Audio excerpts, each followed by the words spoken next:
Hello, BookTube. I have a mail haul for you today, and I also have an ethical dilemma that perhaps you can help me with in the comments field.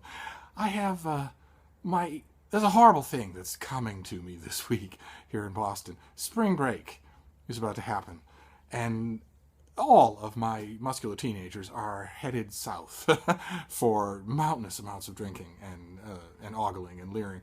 And the one that I can usually rely on not to go south is the one I actually own, the one whose grandmother gave him to me when he was a baby. And his name is Park, and I don't think he'd mind if I said that on camera. And he works in his family's restaurant and doesn't have a life other than that. He isn't allowed to have a life other than that, so he's usually here.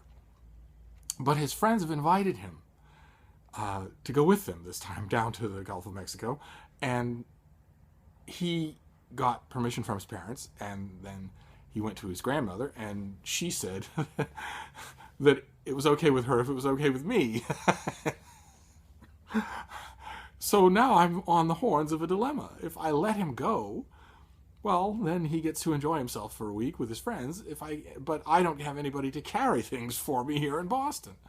If I make him stay, then he gets a jump on next semester's schoolwork, and he gets to be a beast of burden. What should I do, BookTube? I think it's pretty obvious I should let him go. But how will this affect me? Anyway, let's get to the mail haul and leave the ethical ponderables for some other time. But first, since you all seem to like this, ooh, it's the baby. Ooh. All right, so let's see what we have here. I figure she's pressed against me all the time anyway. She might as well get into these videos. So the first one feels big. Oh my. Oh, and it is big. Oh goodness. Oh my. Oh. All right, so this is due in late May from Yale University Press. This is by Peter Jackson, and it is called The Mongols and the Islamic World. This will be a follow-up to the last book he wrote, which was The Mongols in the West. Wow. Oh boy. Oh boy. Fantastic. Okay, I will do my best to pitch a review of that somewhere. All right, we're off to a roaring start. That's a full Steve book, if ever there was one. What's the next one here? Oh, good. All right, excellent. This is the finished copy of something that I never got the advance copy for. Believe me, baby, I'm not holding out on you. I never did see the advance copy of this. This also comes out in late March, and it is The Ground Beneath Us. Archaeology. From the oldest cities to the last wilderness, what dirt tells us about who we are. So you'll be studying the layers of dirt. And yet I have a suspicion it will be fascinating, even so. Even though I can hear my sainted Ma's voice, you're reading a book about dirt.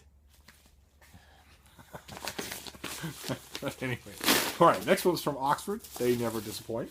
So let's see what this is. Oh, excellent, fantastic. This is a second copy of The Death of Expertise. Great. And I don't remember. Does this have a pub sheet? No. Okay, but it comes out in March. And some of you might have seen it in my February TBR BY. It's a great book. It's fantastic. So I'm glad to have a second copy. Then we move on to Grove Atlantic. Well, we were bound to hit fiction eventually, right? This is a debut collection of short stories due in June. It's called Disasters in the First World by Olivia Clare. Her delightfully strange and tender debut collection traces the impact of larger-than-life forces on everyday people, from siblings whose relationship is as fragile as glass, to a woman grappling with both an emotional and a physical drought, to a superstitious spouse fearful of misfortune. Okay. Do these have a history?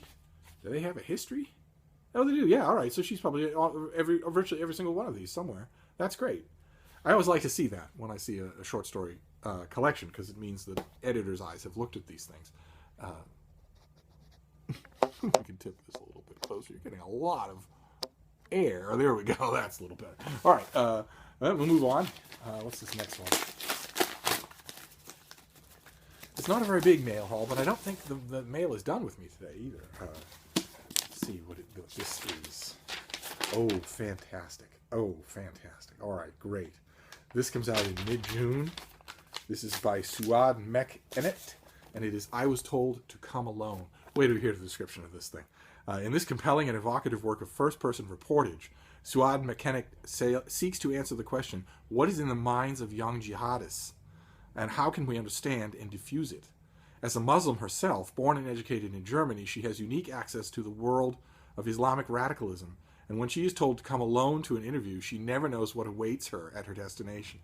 We accompany her as she journeys from the Middle East to North Africa, from Sunni Pakistan to Shia Iran, and the Turkish-Syrian border region where ISIS is a daily presence. Then she returns to Europe, first to London, where she uncovers the identity of a notorious ISIS executioner, Jihadi John, and then to Paris and Brussels, where terror has come to the heart of Western civilization. Too often we find ourselves unable to see the human stories behind the headlines, and so Mekhenet is an ideal guide to take us where no Western reporter can go. Her story is a journey that changes her life and will deeply impact on us all. Impact as a verb, but that's okay. Because doesn't that sound fascinating? A Muslim woman going behind jihadist lines to interview people who are in the movement that views women as cattle and that distrust reporters. What an act of incalculable bravery. I very much want to review this for the Christian Science Monitor. It seems right the kind of book that my readers there would love. So I will let you know. But I think there's a good chance that I will be. Let's see here. What's this next one? Oh, my goodness. Oh, goodness. All right. I think this is going to one of you, and I think if you're watching, I think you know who you are. This is The Song of Trees. And I've been in sparse, but still, email communication with one of you who has an unhealthy fixation with trees. So this will be going out to you right away. Stories from Nature's Great Connectors by David George Haskell.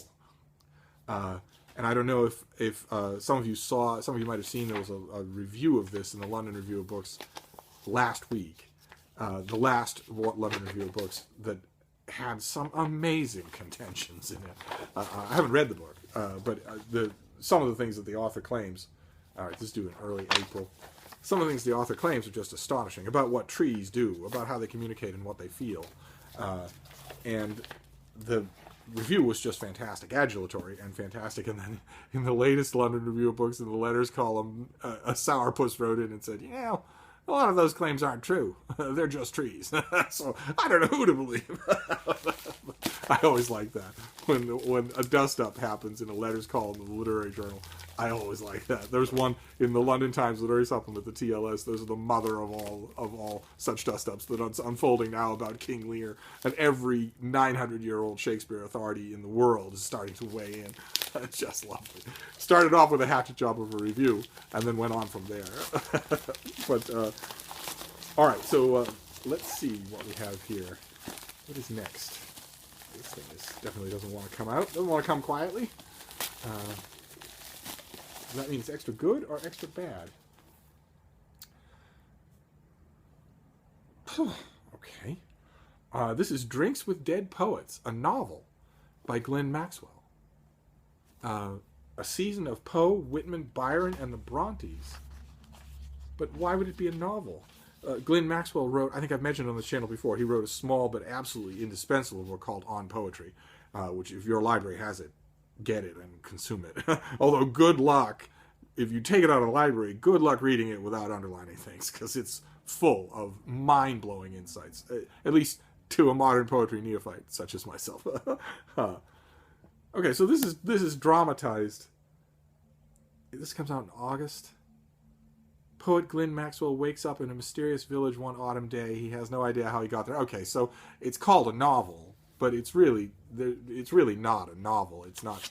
It's actually a much older kind of fictive enterprise that I don't know what would even be the name of it. Nobody does it anymore. So, but it used to be that everybody did it. Talks with Dead People was all the rage for 2 centuries. But it's not. I mean, it's not going to be a novel. It's not going to be a dramatic arc. There aren't going to be any well-drawn characters that don't exist already. But it doesn't matter. I mean, I'll love it anyway because it will be full of his insights on these poets, and that's After reading on poetry, that's what I want. And then this is our last one. This is the last thing we have here. What is this? It's been a very nonfiction heavy haul. I'm not. Oh, we end with nonfiction too, and a winner of a piece of nonfiction. I don't think I've ever shown this on the channel before, but it is adorable. It's by Nell Stevens, and it's called Bleaker House. Chasing my novel to the end of the world. Let me see if I can find you the description, because the description is just here we go. Fresh out of an MFA program with a fellowship allowing her to do just that, which means spend 3 months somewhere, all expenses paid, anywhere in the world. 27-year-old Nell Stevens chooses Bleaker Island, a small, wet, and cold pile of rocks in the Falklands. There has never been a literary novel set in the remote Falkland Islands, which draws Nell there. It's hard and expensive to reach. The temperature is rarely above freezing. Power is lost for days at a time. Quote, I want to know how good at life I can be in a place where there are no distractions, she writes. In a solitary guest house, with a 2,500 words a day goal and only sheep and penguins for company, Nell felt sure she could finally write the novel that kept escaping her. Amid the paranoia and extreme weather, Nell works on her novel, a Dickensian work she calls Bleaker House, only to discover that bad Wi-Fi connections and 100 and 1,100 calories a day aren't going to cut it. As far as funny, kind of hapless literary memoirs go, this one is an absolute treat. Did I already say when it comes out? I don't remember. I think this is a March release. Yeah, mid-March. It's absolutely adorable. I loved it from beginning to end. And that wasn't just because, and you can see this coming, can't you, BookTube? It wasn't just because I've been to the Falkland Islands and I know what they're like. And when I was there was no such thing as Wi-Fi, and I wasn't expecting any kind of amenities. She's there with spotty Wi-Fi. Try being there with 10 beagles. See what you think. So anyway, that is our little haul for today. That is Bleaker. This is a very strong nonfiction haul. Bleaker House, Drinks with Dead Poets by Glenn Maxwell, which I'm categorizing as nonfiction. Songs of the Trees, which will be going out in the mail. I Was Told to Come Alone, which I can't wait to write about. Disasters in the First World, a debut short story collection. The Death of Expertise, about instant experts online. The Ground Beneath Us, a study of dirt. And The Mongols in the Islamic World, a study of that is fraught with relevance, as it were. Not quite as relevant as the previous volume, Mongols in the West, but I bet I can sell a review of it in the right quarters, and I will start banging the drum about that as soon as I can. But in the meantime, that's it, and you feel free in the comments section to help me out with my ethical dilemma regarding Park. Although I think I know what you're all going to say. You're all going to say, let him go and enjoy himself. Well, what about me? Anyway, I'll sign off for now, and since I've tilted the camera, this should be a little easier. Ooh. Ooh. Hi, BookTube. Ooh. It bugs her, but she forgets in 5 seconds anyway, so it doesn't matter. Anyway, I'll see you soon, BookTube. Thank you.